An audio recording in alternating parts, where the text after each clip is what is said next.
Good afternoon. अर्थशास्त्र विभागाच्या वतीने पुन्हा आपले एकदा स्वागत.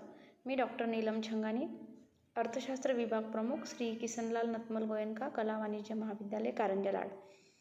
BA भाग 2 आपण आपलं लेक्चरला सुरुवात करू. सेमिस्टर 3साठी स्थूल अर्थशास्त्राअंतर्गत आज आपला अभ्यासाचा विषय होता किंवा आहे. काल आपण स्फीती म्हणजे काय याच्याविषयी चर्चा केली, स्फीतीचे प्रकारही अभ्यासले आणि आज आपण स्फीती निर्माण होण्याची कारणे अभ्यासणार आहोत. तर तुम्हाला माहीत आहे, स्फीती म्हणजे चलनवाढ, स्फीती म्हणजे किंमत वाढ, स्फीती म्हणजे तेजी किंवा स्फीती म्हणजे महागाई. परंतु स्फीती ही नेमकी का निर्माण होते किंवा कोणकोणत्या परिस्थितीमध्ये अर्थव्यवस्थेला किंमत वाढीच्या प्रक्रियेतून जावे लागते. स्फीती म्हणजे किंमत वाढ, महागाई किंवा तेजी ही कशी अर्थव्यवस्थेला कोणत्या फेजमध्ये ही म्हणजे उद्भवते. अर्थव्यवस्थेला लागणारे 2 रोग म्हणून स्फीती आणि अपस्फीतीचा विचार केला जातो, तेजी आणि मंदी. परंतु याशिवाय व्यापारचक्र सुरू राहू शकत नाही. या अवस्था आवश्यकसुद्धा असतात, परंतु त्याचा वेग म्हणजे जे आपण स्फीतीचे प्रकार शिकलो, रांगती, चालती, धावती, उड्या घेणारी, तर तो प्रकार जो आहे त्यानुसार ती किंमत वाढ अपेक्षित असते. त्यापेक्षा वेगाने जर झाली तर ती सर्वसामान्यांसाठी, व्यापाऱ्यांसाठी, शेतकरी वर्गासाठी वेगवेगळी म्हणजे हानिकारक ठरू शकते, लाभकारकसुद्धा ठरू शकते. हे आपण स्फीतीच्या परिणामामध्ये अभ्यासणार आहोत. परंतु सद्यस्थितीत आपण हे बघू की स्फीती निर्माण नेमकी का होते किंवा कोणती परिस्थिती अशी आहे की ज्यामध्ये स्फीती ही उद्भवत असते. तर पहा, स्फीती निर्माण होण्याची सर्वसामान्य ही 5 कारणे असलेली दिसून येतात. युद्ध, तुटीमुळे आलेली स्फीती, तूट, सुवर्ण साठ्यामध्ये वाढ, यामुळे सुद्धा स्फीतीला सुरुवात होते. मुद्रेच्या किंवा ठेवीच्या चलनवेगामध्ये वृद्धी, यामुळे सुद्धा स्फीतीला सुरुवात होते. आणि उत्पादनात घट, ही सुद्धा स्फीतीचं एक कारण आहे. या एकेका पॉईंटविषयी आपण आता सविस्तर चर्चा करणार आहोत. यामध्ये आपण पहिला पॉईंट घेऊया, युद्ध. युद्ध जे आहे हे स्फीती निर्माण होण्याचे एक कारण आहे. युद्धामुळे सरकारचा खर्च वाढतो, संरक्षण खर्च प्रामुख्याने वाढतो. युद्धामुळे राज्यामध्ये, देशामध्ये कोणत्या बऱ्याचशा वेळेला संचारबंदी लागू करावी लागते. मालाची आवक एका ठिकाणावरून दुसऱ्या ठिकाणी करणे थांबवण्यात येते. त्यामुळे वस्तूचा पुरवठा हा कमी पडू लागतो, मागणी वाढू लागते. त्यामुळे स्फीती ही निर्माण होते किंवा तेजीला सुरुवात होते. युद्धजन्य परिस्थिती जेव्हा असते तेव्हा संबंधित क्षेत्रातील वस्तूच्या पुरवठ्यामध्ये काय होते, घट. आणि ही घट का होते तर त्याची कारणं आपण पाहू की जेव्हा युद्ध सर्वसामान्य आर्थिक वर्ष हे जेव्हा असते तेव्हा अर्थव्यवस्थेची परिस्थिती ही वेगळी असते. सर्वसामान्य म्हणजे आपलं आर्थिक वर्ष 1 एप्रिल ते 31 मार्च आहे. या कालावधीमध्ये कुठल्याही प्रकारचं देशावर आर्थिक संकट राजकीय संकट असू नये, युद्ध किंवा आक्रमण होता कामा नये. ज्याप्रमाणे यावर्षी आपल्या देशामध्ये पॅन्डेमिक सिच्युएशन आहे, तर हे आर्थिक वर्षसुद्धा सर्वसामान्य आर्थिक वर्ष म्हणून गणल्या जाणार नाही. तर ही जी सिच्युएशन निर्माण झाली, लॉकडाऊन होता, तो युद्धजन्य परिस्थिती होती आपल्या देशात. युद्ध म्हणजे 2 देशांमध्ये होणारं वार या दृष्टिकोनातूनही घेता येते. आणि दुसरी गोष्ट, यामध्ये आता जी पॅन्डेमिक सिच्युएशन होती, यामुळे जो लॉकडाऊन, काही अत्यावश्यक गोष्टी काही काळासाठी सुरूच होत्या, परंतु त्या वेळेवर पोहोचू शकल्या नाही. त्यामुळे त्या वस्तूचा तुटवडा जाणवू लागला आणि वस्तूच्या किमती वाढवल्या. युद्ध हे जेव्हा एखाद्या देशामध्ये उद्भवते तेव्हा त्या देशात, त्या संबंधित क्षेत्रामध्ये तेथील लोकांना आवश्यक वस्तू ह्या वेळेवर मिळत नाहीत. आणि ज्या असतात त्या पुरवाव्या लागतात, त्या शेवटच्या घटकापर्यंत म्हणजे मिळाव्यात अशी योजना तयार करावी लागते. आणि यामुळे साहजिकच वस्तूच्या किंमत पातळीत वाढ होते. म्हणून युद्धाचा जो काळ असतो तो मुद्रा प्रसाराचा वेग वाढवणारा काळ असतो. त्यामुळे युद्धजन्य परिस्थितीमध्ये स्फीती ही निर्माण होत असते किंवा स्फीतीला सुरुवात होत असते. म्हणून स्फीती निर्माण होण्याचं एक कारण युद्ध आहे. तुटीमुळे आलेली स्फीती. तर अंदाजपत्रक हे दरवर्षी आपले अर्थमंत्री लोकसभेमध्ये मांडत असतात. त्याचप्रमाणे राज्याचं सुद्धा अंदाजपत्रक असते, ते राज्यसभेमध्ये मांडलं जाते. अंदाजपत्रक जेव्हा अर्थमंत्री मांडतात तेव्हा ते अंदाजपत्रक कोणत्या प्रकारचं आहे हे पाहणं महत्त्वाचं आहे. अंदाजपत्रक हे एकतर तुटीचे असू शकते किंवा शिल्केचं असू शकते. तूट म्हणजे काय, तर जेव्हा उत्पन्नापेक्षा आपला खर्च हा जास्त असतो आणि मग आपल्याला तूट येते, आपलं उत्पन्न आणि खर्च जर समान असेल तर तूट येणार नाही. आणि जेव्हा आपल्या खर्चापेक्षा उत्पन्न हे जास्त असते तेव्हा ते बचत वाढते आणि बचत वाढणे म्हणजे शिल्कीचे अंदाजपत्रक होय. परंतु जेव्हा उत्पन्नापेक्षा खर्च हा जास्त असतो तेव्हा ते तुटीचं अंदाजपत्रक असते. आणि जेव्हा अशा प्रकारची तूट देशामध्ये येते म्हणजे शासनाचा खर्च हा उत्पन्नापेक्षा जास्त होतो तेव्हा देशातील ही जी तूट आहे याला वित्तीय तूट असे म्हणतात. ही तूट भरून काढण्यासाठी देशांतर्गत मुद्रेचा पुरवठा वाढवला जातो आणि मुद्रेचा पुरवठा जेव्हा वाढवला जातो तेव्हा लोकांपर्यंत अत्याधिक मुद्रा येतात आणि वस्तूच्या किमतीसुद्धा तेव्हा वाढू लागतात. जेव्हा मी सांगितलं होतं आपल्याला पूर्वीच्या लेक्चरमध्ये सुद्धा की कोलबर्न यांनी असं म्हटलं होतं की जेव्हा अत्याधिक मुद्रा ह्या अत्यंत कमी वस्तूचा पाठलाग करतात तेव्हा स्फीती निर्माण होते. आपण मागच्या वेळेस पाहिलं की उत्पादन खर्चावर आधारित स्फीती असते आणि मागणीमुळे सुद्धा स्फीती निर्माण होते. काही लोकांच्या उत्पन्नात जेव्हा वाढ होते तेव्हा ते जास्त किमतीवर सुद्धा वस्तू घेण्यासाठी तयार असतात किंवा जास्त किमतीच्या वस्तू घेणे प्रिफर करतात किंवा त्यांना ते आवडते. यामुळे सुद्धा स्फीती निर्माण होत असते.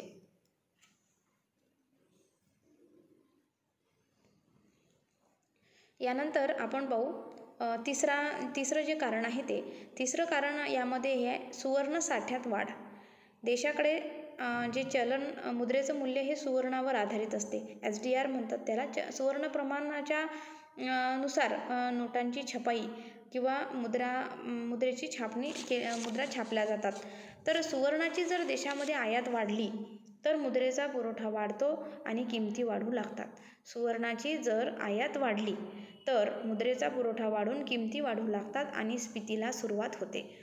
मुद्रेच्या व ठेवीच्या चलनवेगात वृद्धी हे सुद्धा स्फीतीचं एक कारण आहे. जेव्हा व्यापार व उत्पादन अधिक लाभदायक असते, आपण कॉस्ट वे पण पाहिलं म्हणजे उत्पादन व्ययावर आधारित स्फीतीसुद्धा पाहिली. जेव्हा उत्पादन खर्च हा अधिक असतो, तंत्रज्ञानाचा वापर उत्पादनामध्ये केला जातो तेव्हा वस्तूच्या किमती वाढवल्या जातात. अशा वेळेस सुद्धा स्फीती निर्माण होते. जेव्हा व्यापार व उत्पादन अधिक लाभदायक असते तेव्हा मुद्रेची व अधिकोष पैशाचा चलनवेग वाढतो. अधिकोष पैसा म्हणजे आपण बँकेमध्ये आपल्या अधिकोषामध्ये ज्या पैसा ठेवतो ठेवी, जेव्हा व्यापार आणि उत्पादन वाढेल तेव्हा लोकांजवळ मोठ्या प्रमाणात पैसा येईल आणि जर त्यांच्याजवळ पैसा आला तर ते अधिक मोठ्या प्रमाणात अधिकोषामध्ये आपल्या जवळच्या मुद्रा जमा करतील किंवा ठेवतील आणि अशा वेळेस मग अधिकोषाजवळ पैशाचा साठा वाढू लागतो, पुरवठा वाढू लागतो आणि यातून मग तेजीला किंवा स्फीतीला उत्तेजन मिळते. म्हणून स्फीती निर्माण होण्याचं हे सुद्धा एक कारण आहे जे ठेवीमध्ये म्हणजे ठेवी ज्या अधिकोषाकडे असतात त्या ठेवीमध्ये वाढ झाल्यामुळे सुद्धा होताना दिसून येते. यानंतर पाचवं एक कारण आहे उत्पादनात घट. मानव किंवा काही इतर कारणामुळे मालाच्या उत्पादनात घट होते. मानवी कारणे असतात त्यामागे किंवा इतर काही कारणे असतात. काही कृत्रिम असतात, काही नैसर्गिक असतात. मालाची जर विदेशात मोठ्या प्रमाणात निर्यात होते तेव्हा देशातील बाजारपेठेमध्ये मालाचा पुरवठा कमी होतो आणि वस्तूच्या किंमत वाढीला सुरुवात होते. याचं उदाहरण आपण देऊ. सद्यस्थितीमध्ये कांद्याच्या किमती ह्या मोठ्या प्रमाणामध्ये वाढलेल्या आहेत. पण आता कांद्याची जी निर्यात विदेशामध्ये केली तर आपल्या देशाअंतर्गत त्या वस्तूचा पुरवठा हा कमी झाला आणि जर पुरवठा कमी झाला आणि मागणी ही कॉन्स्टंट असते कांद्याची, त्यामुळे त्या वस्तूच्या किमती ह्या वाढतात. म्हणून कांदा रडवतो असे म्हणतात. तर कांद्याच्या किमतीमुळेच कांदा हा जास्त मोठ्या प्रमाणात आजकाल रडवताना दिसत आहे. कारण हेच आहे की बाजारपेठेतील त्याची आवक थांबवली, त्याचा पुरवठा थांबवला, त्यामुळे उपलब्ध कांद्याच्या किमती ह्या वाढतात आणि अशा प्रकारे त्याची उत्पादनात घट झाली आणि निर्यात वाढली.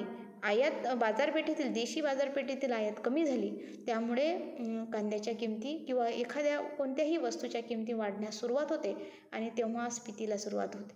उत्पादनात घटीचं उदाहरण आपल्याला आणखी एक देता येईल की जेव्हा एखाद्या नैसर्गिक क्लायमेट म्हणजे परिस्थितीमुळे निसर्गाचा काही घाला झाला किंवा इतर काही कारणामुळे एखाद्या वस्तूचं उत्पादन जर घटलं असेल तर काय होते, त्या वस्तूच्या किमती वाढू लागतात. उत्पादनात घट म्हणजे पुरवठ्यात घट आणि पुरवठ्यात घट म्हणजे किमतीमध्ये वाढ. अशा प्रकारची ही जी सिच्युएशन आहे ही स्फीती निर्माण करण्यासाठी कारणीभूत ठरते. याशिवाय आणखी काही कारणांची चर्चा आपण या ठिकाणी करूया आणि ही महत्त्वाची आणि सोपी कारणे आहेत. Increase in money supply by the RBI. Reserve बँकेने जर मुद्रेचा पुरवठा वाढवला, कारणं ते 5च महत्त्वाची आहेत, त्याच्याशीच ही रिलेटेड आहे. आपण असं म्हटलं अधिकोषाजवळील मुद्रेचा साठा वाढला. आपण हे पण म्हटलं की जेव्हा यामध्ये आपण असं एक हे केलं आहे की जेव्हा शासनाचा खर्च हा जास्त असतो, तूट भरून काढण्यासाठी मुद्रेचा पुरवठा वाढवला जातो. मुद्रेचा पुरवठा वाढवण्याचं काम हे RBI करते. आणि increase in money policy by the RBI, जेव्हा RBI द्वारे हा मुद्रेचा पुरवठा वाढवला जातो तेव्हा स्फीतीला सुरुवात होते. आणि कधी कधी अशा प्रकारची सुरुवात अर्थव्यवस्थेला गती देण्यासाठी करावी लागते, त्याशिवाय ती अर्थव्यवस्था रुळावर येत नाही. इन्क्रीज इन गव्हर्मेंट एक्सपेंडिचर, जेव्हा सरकारचा खर्च वाढतो तेव्हा वस्तूच्या किमती वाढू लागतात. सरकारने जर एखाद्या रोड रस्ता बांधण्याचं काम सुरू केलं असेल तर लोकांना रोजगार मिळेल. रोजगार मिळाले तर त्यांची क्रयशक्ती वाढेल किंवा त्यांच्याजवळचा पैसा वाढेल. पैसा वाढला तर ते जास्त मागणी करतील आणि जास्त मागणी करतील तर किमतीमध्ये वाढ होऊ लागेल. म्हणजे इन्क्रीज इन गव्हर्मेंट एक्सपेंडिचर, सरकारी खर्चामध्ये जर वाढ झाली तर त्यामुळे सुद्धा स्फीती निर्माण होते. इन्क्रीज इन वेजेस म्हणजे मजुरीमध्ये जर वाढ झाली, आताच आपण पाहिलं की जर एखाद्या व्यक्तीला मिळणाऱ्या उत्पन्नात वाढ झाली तर तो जास्त वस्तूची मागणी करतो. वस्तूची मागणी जर वाढवली तर वस्तूचा पुरवठा कमी पडायला लागतो आणि त्यानुसार मग किमतीमध्ये वाढ सुरू होते.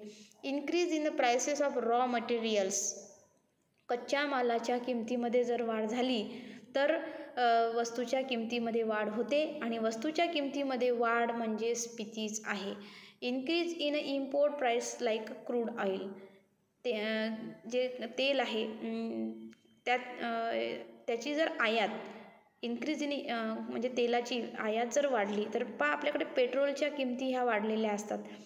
कारण की तेव्हा आंतरराष्ट्रीय बाजारामध्ये तेलाची जेव्हा आयात मोठ्या प्रमाणामध्ये केली जाते तेव्हा पेट्रोल, डिझेल यांच्या किमती ह्या वाढल्या जातात. Increase in a profit of firms, जेव्हा पेढ्या किंवा उद्योग यांच्या नफ्यामध्ये वाढ होते तेव्हा सुद्धा स्फीतीला सुरुवात होते.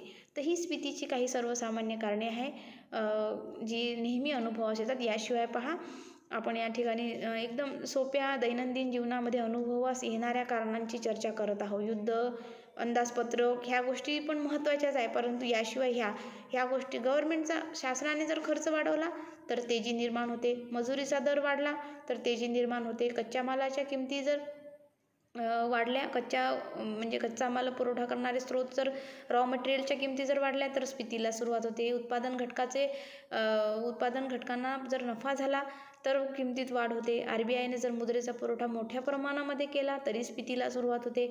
Increase in import prices like crude oil, जर कच्च्या तेलाच्या किमती जागतिक बाजारपेठेमध्ये कमी होत असतील तर वाढत असतील आणि त्याची आयात वाढत असेल तर तेव्हा सुद्धा स्फीतीला सुरुवात होते.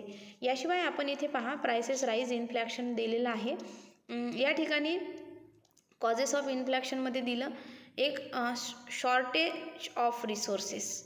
जेव्हा आपल्याकडे संसाधनाची कमतरता असते तेव्हा उपलब्ध संसाधनाचा वापर करून वस्तूचे उत्पादन केले जाते आणि त्यामुळे स्फीतीला सुरुवात होते. इंडस्ट्रीयल डिस्प्यूट, जेव्हा औद्योगिक क्षेत्रामध्ये काही तणाव निर्माण होतो, औद्योगिक संघर्ष निर्माण होतो तेव्हा वस्तूचा पुरवठा हा थांबवला जातो आणि वस्तूचा पुरवठा जर बाजारपेठेत थांबत असेल तर साहजिकच वस्तूच्या किमतीत वाढीवर त्याचा परिणाम व्हायला सुरुवात होते.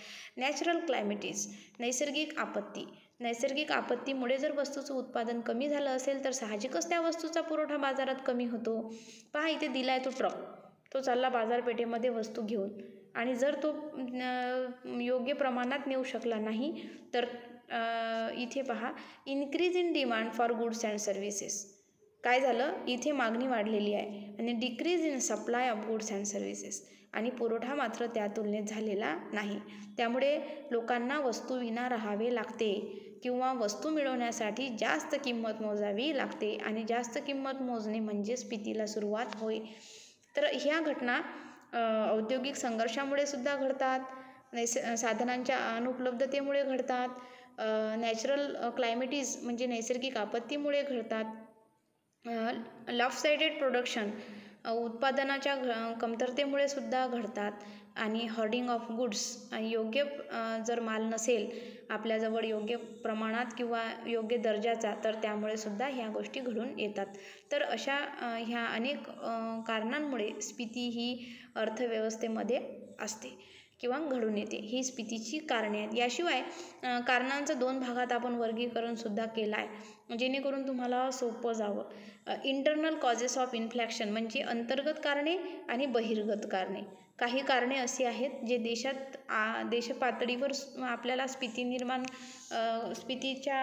स्फीतीला कारणीभूत ठरतात, तर काही कारणं अशी आहेत जे आंतरराष्ट्रीय स्तरावर असतात. तर यामध्ये पहा, a large surge in property prices, म्हणजे ज्या भौतिक स्वरूपाची संपत्ती आहे, जमिनी आहेत, त्याची जी किमतीमध्ये वाढ आहे ती. हायर वेजेस लेबर कॉस्ट, जे आपण आधी पण चर्चा केली, म्हणजे मजुरीचा दर किंवा नोकरदारांना मोठ्या प्रमाणात देण्यात येणारा पगार. Boom in a credit money supply, money supply पण आहे परंतु त्याच्यात वाढ झाली आहे, पतपैशामध्ये वाढ झालेली आहे. राईज इन बिझनेस टॅक्सेस, कर दरामध्ये वाढ, हे सुद्धा स्फीतीचं एक कारण आहे जे इंटरनल कॉजेसमध्ये आहे. आता आपण एक्सटर्नल पाहू. हे आपण पहिलेच पाहिला. Increase in world oil gas pipes, inflation in global commodity price, आंतरराष्ट्रीय स्तरावर वस्तूच्या किमतीमध्ये जर वाढ झाली तर साहजिकच त्याचा परिणाम हा संपूर्ण जगावर होतो. हायर इन्फ्लॅक्शन इन अदर कंट्रीज, इतर देशांमध्ये जर स्फीती निर्माण झाली तर आपल्या देशावर सुद्धा त्याचा प्रादुर्भाव किंवा प्रभाव होतो. डिप्रिएशन द एक्सचेंज रेट म्हणजे डॉलरच्या तुलनेमध्ये जे रुपयाचं मूल्य आहे त्यामध्ये होणारे चढउतार, हे सुद्धा स्फीतीला कारणीभूत ठरतात. तर ह्या सगळ्या अंतर्गत आणि बहिर्गत कारणांचा आढावा घेतला तर आपल्याला समजू शकते की स्फीती ही अवस्था अशी आहे की जी विविध कारणांमुळे निर्माण होते. या ठिकाणी आपण एक चित्र इथे शेअर केलं आहे. द इकॉनॉमी, सुरुवातीला पहा काय आहे आपल्याजवळ, म्हणजे द इकॉनॉमी पहा, त्या व्यक्तीने बलूनमध्ये हवा भरायला स्टार्ट केली तर त्याच्या जवळची हवा, इथे आपण पैशाच्या विचाराने घेऊया. आपल्या जवळचा पैसा हा पहिले थोड्या प्रमाणात जातो, नंतर त्याच्यापेक्षा जास्त प्रमाणात जातो, त्यामुळे त्याच्या पोटाचा आकार हा हळूहळू कमी होताना दिसत आहे. एक वेळ असा येतो की त्याच्या पोटाचा आकार हा अतिशय कमी होऊन बलूनचा आकार हा जास्त मोठा झालेला दिसतो. म्हणजेच आपल्याजवळचा पैसा हा संपून जातो आणि वस्तूची किंमत पातळी ही मोठ्या प्रमाणामध्ये वाढते. आणि ही परिस्थिती वेगवेगळ्या कारणांमुळे होते, जी कारणे आपण या पिरियडमध्ये सविस्तरपणे अभ्यासली. थोडक्यात असे म्हणता येईल की स्फीतीची जी वरील कारणे आपण पाहिली त्या सर्व कारणांची परिणिती ही मुद्रेच्या मागणीपेक्षा मुद्रेचा पुरवठा वाढविण्यात होते, आणि हेच महत्त्वाचं कारण आहे. जेव्हा मुद्रेचा पुरवठा वाढतो तेव्हा स्फीती निर्माण होते, म्हणून हे स्फीती निर्माण होण्याचं एक प्रमुख कारण आहे. यानंतरच्या पिरियडमध्ये आपण स्फीतीचा परिणाम अभ्यासणार आहोत. तोपर्यंत थांबूया.